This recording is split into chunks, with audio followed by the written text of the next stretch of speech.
Good afternoon, I'm Angela Kerndl and this is a UI7 news update. Local ties have emerged in what federal officials are calling the country's largest college admissions scandal in history.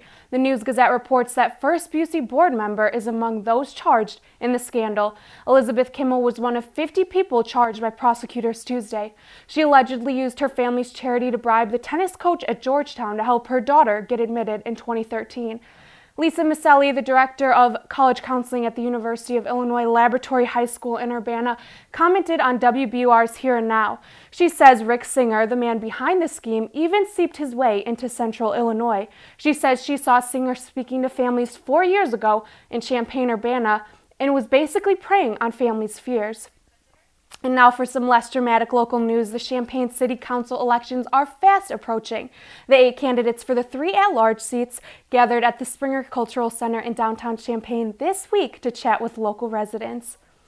Voters got to ask questions and see how the candidates stand on some of the most pressing issues. Housing and development were among some of the main topics discussed at the event. Sarangi Punyasena has had so much trouble with the city, she's had to learn the ins and outs of the zoning regulations and considers herself somewhat of an expert on the matter. Segregating people is not the answer, right? So this is why for us zoning is such a big issue. Yeah. It isn't so much of excluding people, but trying to maintain that diversity we already have. The elections are held on April 2nd. In other local news, the Kerndl Center hosted the U of I's Black Chorus for the 14th annual Black Sacred Music Symposium this weekend. Although musical, the event was about community, diversity, and so much more.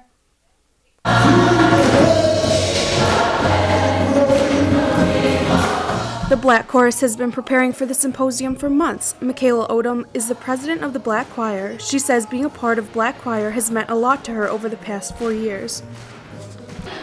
Being Black in Black Chorus means being in a community. Coming to this university as an African American woman, there's not many spaces where I can feel so comfortable and where my culture is the dominant one.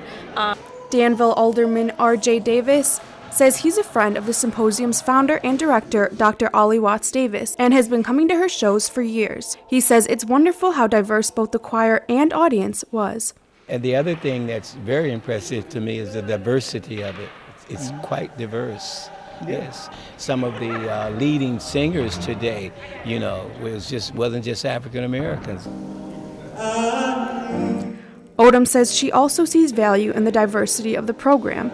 To her, it gives other students the chance to learn more about her culture. Other people from different ethnicities and races come together, and being able to partake in Black Chorus allows them to gain a deeper understanding of the music that they love to listen to on a regular basis. Venezuelan student Daniel Belfort says he's really glad he came to the symposium. It was my first time listening to a Black chorus, the Black choir here at the school, and I hadn't seen it anywhere else. So yeah, it was my first time having this experience, and I really want to come again.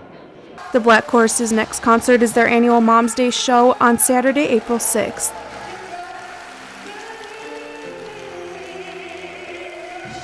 Hey. And now for an update on the Boeing 737 MAX planes involved in 2 fatal crashes. The FAA has grounded this plane in the U.S. as investigators probe the cause of the crash in Ethiopia. The United States has the greatest record in the world of aviation, and we want to keep it that way. So I didn't want to take any chances. We didn't have to make this decision today. We could have delayed it. We maybe didn't have to make it at all, but I felt it was important, both psychologically and in a lot of other ways. Even though the 737s are grounded, the weather is beautiful just for travel. Let's take a look at your weekend forecast. Finally, temperatures are warming up. Today is pretty windy out there with a high of 66 degrees. A few storms could be severe early this afternoon. Tonight it'll be cloudy and we'll hit a low of 37 degrees. And Friday it'll drop back down into the 30s with a few snow flurries possible. To stay up to speed on the latest area news, be sure to follow us at UI7 News on Twitter, Facebook, and subscribe to our YouTube channel. That's it for now. Tune into UI7 News at 5 o'clock. Chanel Newsom will have your next UI7 News update at 2. Enjoy your spring break, and I'll see you back here in 2 weeks. That was really good. Oh, except the